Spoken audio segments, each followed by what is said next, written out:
Mimbar Agama Katolik. 92,4 FM Pro 1 dari Palembang, kanal informasi dan inspirasi. Pendengar, saatnya kami hadirkan Mimbar Agama Katolik untuk edisi hari Sabtu 22 Agustus 2026 bersama narasumber kita Leonardo Sutrisno, SAG, MSI.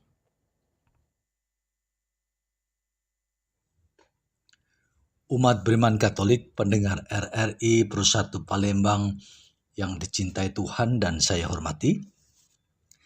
Selamat malam dan salam sejahtera untuk kita semua. Senang sekali saya, Leonardo Sutrisno, bisa kembali hadir menemani ruang dengar Anda dalam program Mimbar Agama Katolik. Semoga kedamaian Kristus, kasih Allah Bapa, dan persekutuan Roh Kudus senantiasa menyertai kita sekalian. Para pendengar RRI Pro 1 Palembang yang dicintai Tuhan, puji dan syukur kita panjatkan kepada Allah yang Maha Kasih, karena atas rahmat dan penyertaannya, kita masih diberi kesempatan untuk kembali berjumpa dalam Mimbar Agama Katolik pada malam hari ini. Tema yang akan kita renungkan bersama pada malam hari ini adalah pengakuan iman yang mengubah kehidupan.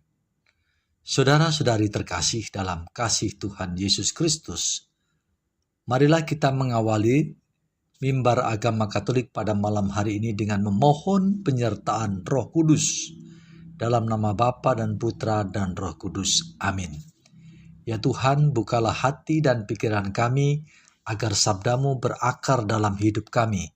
Ajarlah kami untuk mengenal Engkau bukan hanya melalui kata-kata, tetapi melalui pengalaman iman yang nyata, sehingga pengakuan kami kepadamu mampu mengubah cara kami hidup, cara kami bekerja, mengasihi, dan melayani.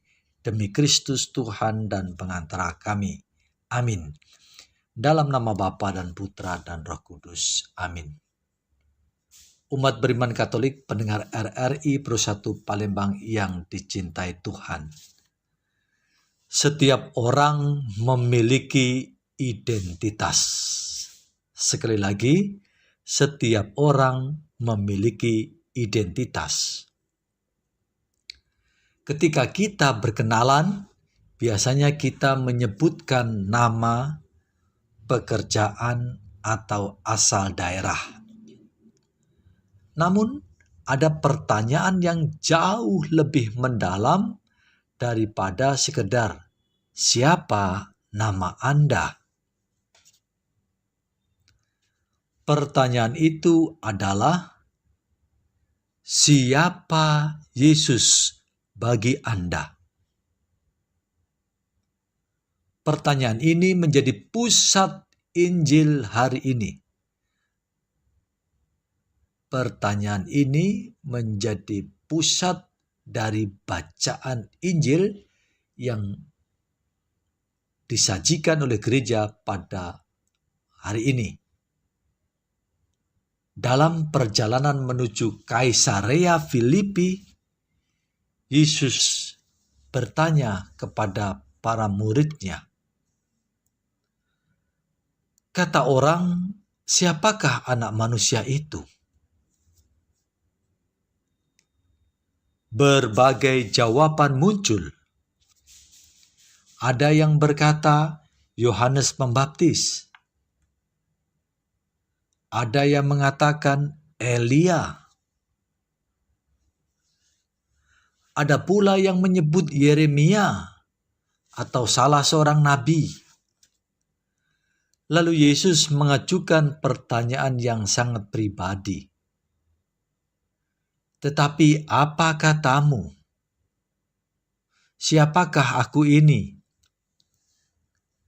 Simon Petrus menjawab dengan penuh keyakinan, Engkau adalah Mesias, Anak Allah yang hidup.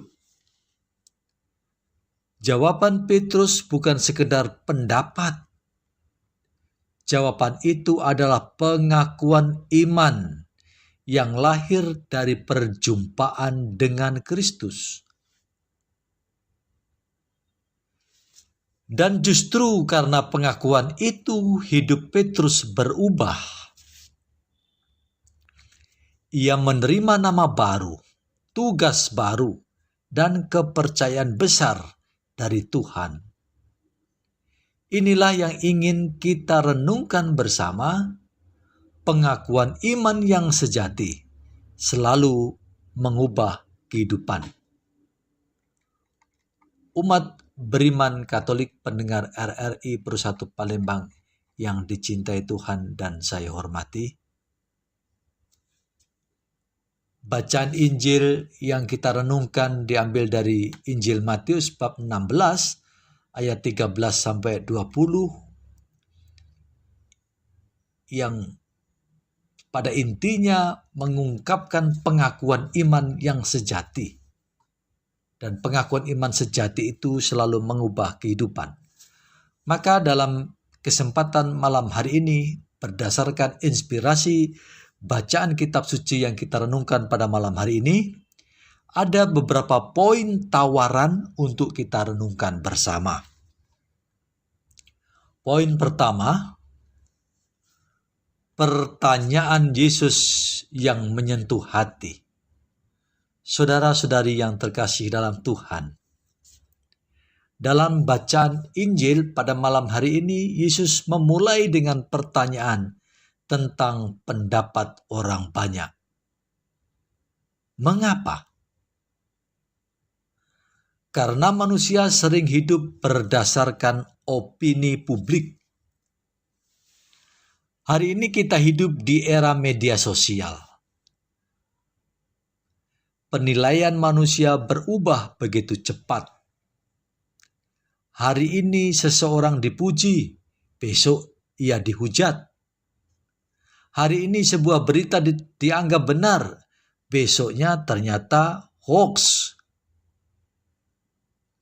Begitu pula banyak orang mengenal Yesus hanya berdasarkan cerita orang lain.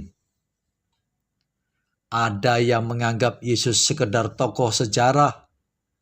Ada yang melihat Yesus hanya sebagai guru moral. Ada yang mengenalnya sebatas simbol agama. Tetapi Yesus tidak berhenti pada opini publik. Yesus bertanya kepada setiap pribadi, "Tetapi apa katamu? Siapakah aku ini menurutmu?" Pertanyaan ini tidak bisa dijawab oleh orang lain. Orang tua tidak bisa menjawab untuk anaknya. Guru tidak bisa menjawab untuk muridnya. Pastor tidak bisa menjawab untuk umatnya. Setiap orang harus memberi jawab sendiri. Siapakah Yesus bagiku?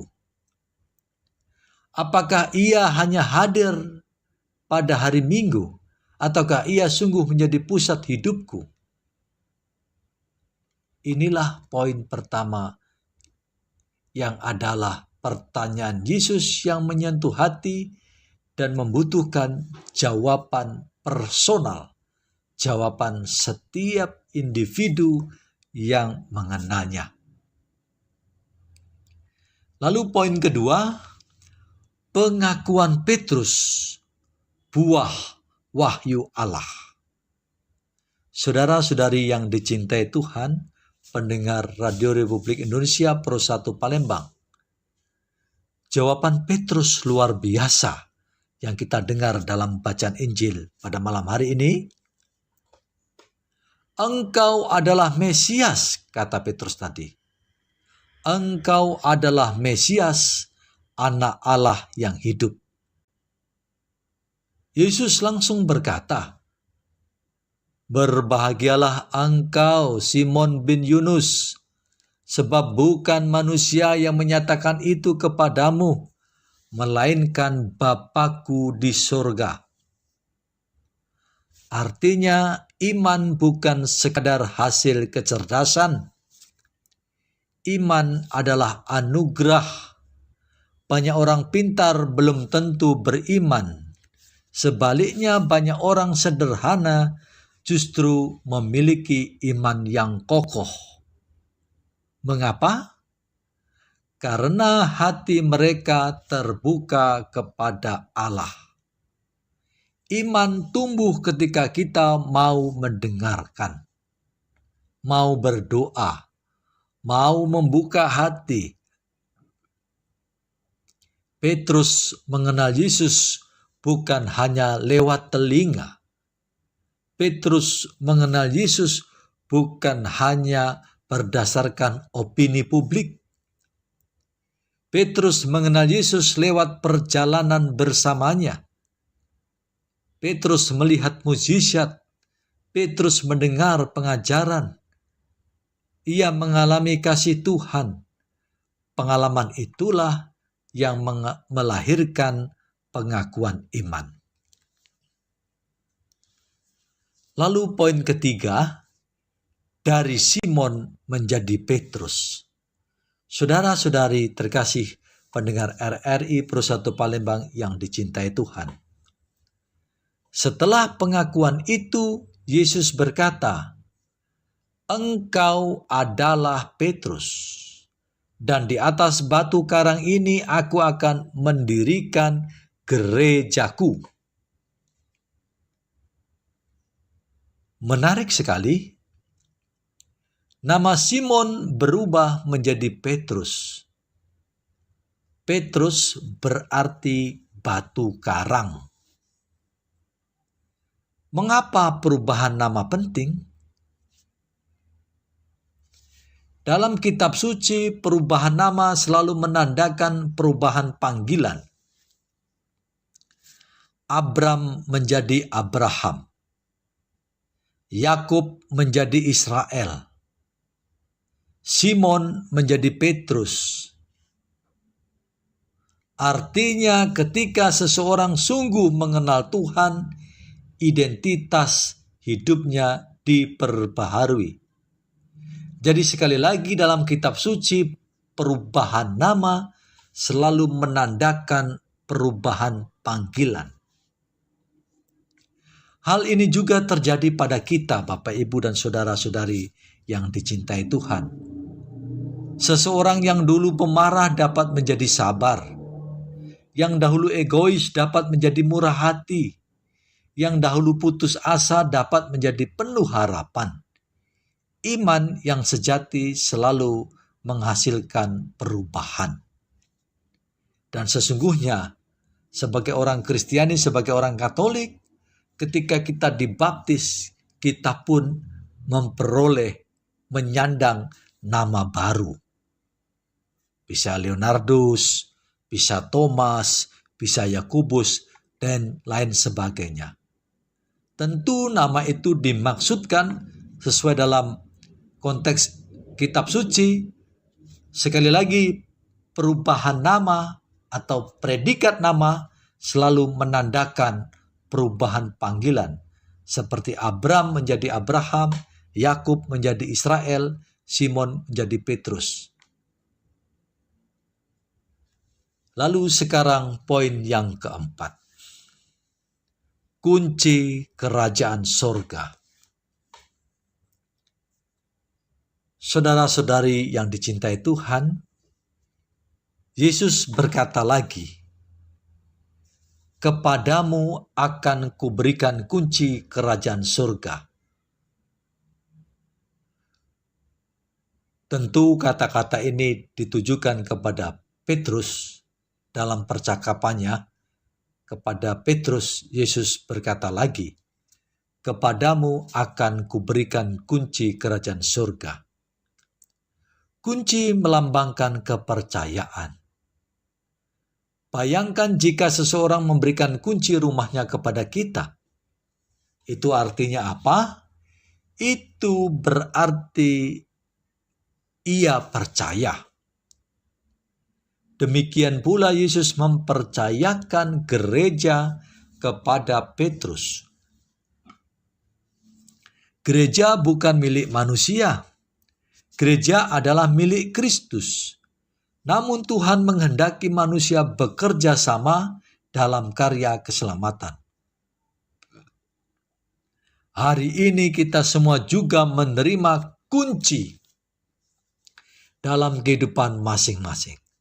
Sekali lagi, karena ini penting ditegaskan, hari ini kita pun semua menerima kunci dalam kehidupan masing-masing. Orang tua menerima kunci untuk mendidik anak. Guru menerima kunci untuk membentuk karakter murid. Pemimpin menerima kunci untuk melayani masyarakat. Imam menerima kunci untuk menggembalakan umat. Kunci yang adalah kepercayaan. Semua kepercayaan itu harus dipakai dengan penuh rasa tanggung jawab. Selanjutnya, poin kelima, pengakuan iman harus tampak dalam kehidupan. Saudara-saudari yang dicintai Tuhan, mengaku percaya kepada Yesus bukan hanya mengucapkan doa. Iman harus terlihat. Bagaimana tandanya? Pertama, melalui kejujuran. Di tengah budaya korupsi, manipulasi, orang beriman harus tetap berani berkata benar. Lalu tanda kedua, melalui kasih. Kita tidak memilih siapa yang layak dikasihi. Yesus mengasihi semua orang. Yesus mengasihi siapapun tanpa syarat. Lalu tanda iman ketiga yang harus terlihat adalah melalui pengampunan. Petrus sendiri pernah jatuh. Petrus pernah menyangkal Yesus, namun ia diampuni. Karena itu kita pun dipanggil mengampuni. Dan tanda keempat, melalui pelayanan. Iman yang hidup selalu menghasilkan tindakan. Saudara-saudari yang dicintai Tuhan, ada kisah inspiratif. Ada kisah tentang seorang sopir angkutan umum. Setiap pagi sebelum bekerja, ia selalu berdoa singkat. Ia berkata, "Tuhan, hari ini aku ingin membawa orang-orang dengan aman." Ia tidak berkhotbah kepada penumpang, tetapi ia mengemudi dengan sabar, tidak ugal-ugalan, mengucapkan terima kasih, membantu lansia turun dari kendaraan. Suatu hari seorang penumpang berkata, "Bapak berbeda."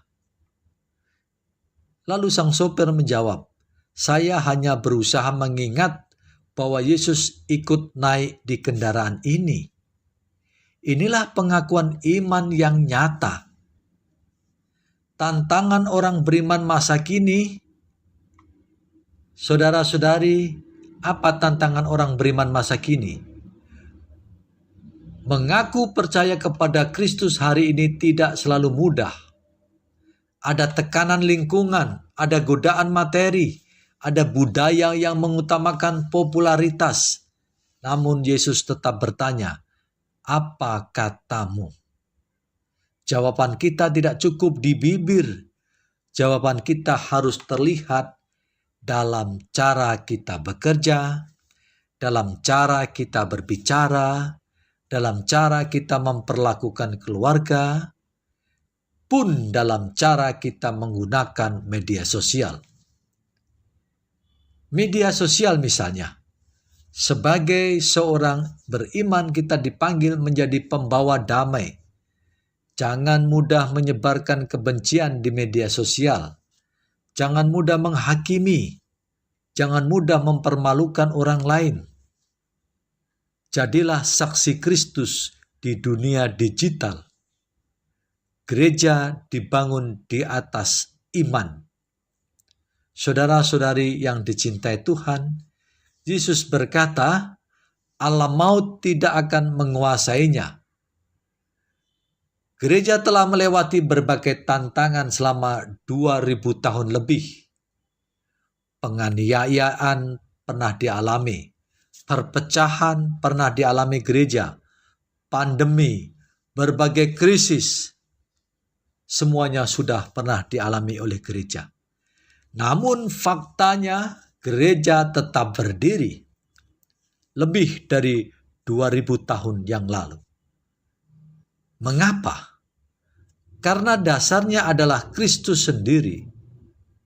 Jadi kalau gereja tetap berdiri kokoh lebih dari 2000 tahun,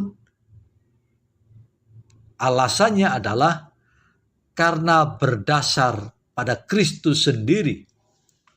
Kita semua adalah batu-batu hidup yang membangun gereja.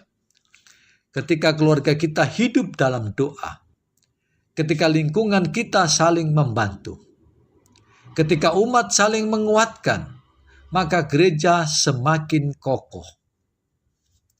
Sekali lagi, kita semua adalah batu-batu hidup yang membangun gereja.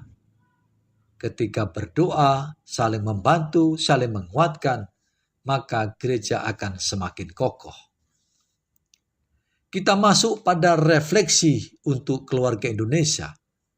Saudara-saudari yang dicintai Tuhan, mari kita sekarang masuk dalam suasana reflektif. Di rumah kita dapat memulai pengakuan iman melalui hal-hal sederhana. Berdoa bersama, mengucapkan syukur sebelum makan, meminta maaf ketika bersalah, menghormati orang tua, mengajarkan anak mencintai Tuhan. Anak-anak lebih mudah belajar dari teladan daripada nasihat. Ketika mereka melihat ayah dan ibu hidup jujur, mereka belajar iman. Ketika mereka melihat keluarga saling mengampuni, mereka belajar kasih. Ketika mereka melihat orang tua tetap berharap di tengah kesulitan, mereka belajar percaya kepada Tuhan. Lalu pertanyaan refleksinya adalah, mari kita merenungkan beberapa pertanyaan penting agar permenungan kita pada malam hari ini semakin mendalam. Pertanyaan-pertanyaan refleksi ini adalah, siapa Yesus bagiku hari ini? Apakah aku mengenalnya hanya dari cerita? Atau aku sungguh mengalaminya? Apakah pengakuan imanku telah mengubah hidupku? Apakah orang lain dapat melihat Kristus melalui sikapku, tingkah lakuku, hidupku? Semoga Roh Kudus membantu kita menjawab pertanyaan-pertanyaan itu dengan kehidupan yang nyata. Umat beriman Katolik pendengar RRI Persatu Palembang yang dicintai Tuhan. Pengakuan Petrus menjadi titik balik sejarah gereja. Namun Tuhan tidak hanya mengingat jawaban Petrus. Tuhan juga menantikan jawaban kita. Setiap hari Yesus bertanya, "Apa katamu? Siapakah aku ini?" Sekali lagi, setiap hari Yesus bertanya kepada kita, "Apa katamu? Siapakah aku ini?" Semoga kita dapat menjawab bukan hanya dengan kata-kata, tetapi dengan hidup yang penuh kasih, jujur, setia, dan rela melayani. Kiranya pengakuan iman kita benar-benar mengubah kehidupan kita, menguatkan keluarga kita, membangun masyarakat di sekitar kita, serta menghadirkan damai Kristus bagi Indonesia tercinta. Kita sampai pada penutup umat beriman Katolik pendengar RRI Persatu Palembang yang dicintai Tuhan. Marilah kita mohon berkat dan rahmat Tuhan agar perjalanan ke depan, sekurang-kurangnya 1 minggu ke depan, kita benar-benar dalam bimbingan dan rahmat Tuhan. Mari kita berdoa dalam nama Bapa dan Putra dan Roh Kudus. Amin. Tuhan Yesus Kristus, Engkau adalah Mesias, Anak Allah yang hidup. Kami bersyukur atas anugerah iman yang Engkau tanamkan dalam hati kami. Kuatkanlah kami agar pengakuan iman kami tidak berhenti pada ucapan, tetapi menjadi tindakan nyata dalam kehidupan sehari-hari.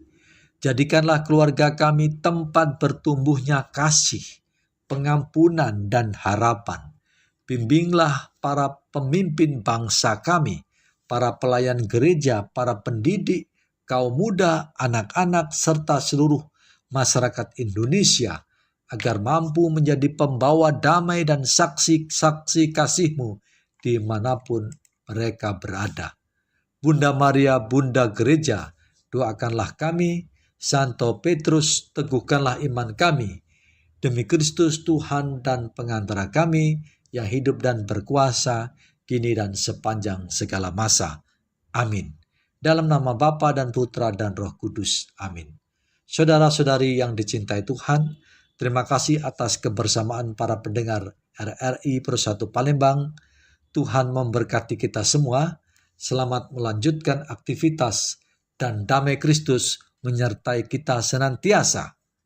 Saya, Leonardus Sutrisno, bersama kerabat kerja yang bertugas pada malam hari ini, pamit undur dari ruang dengar Anda.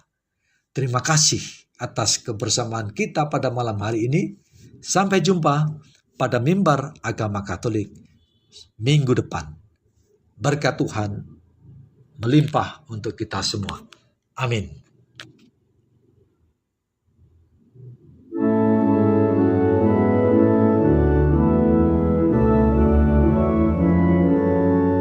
Mimbar Agama Katolik.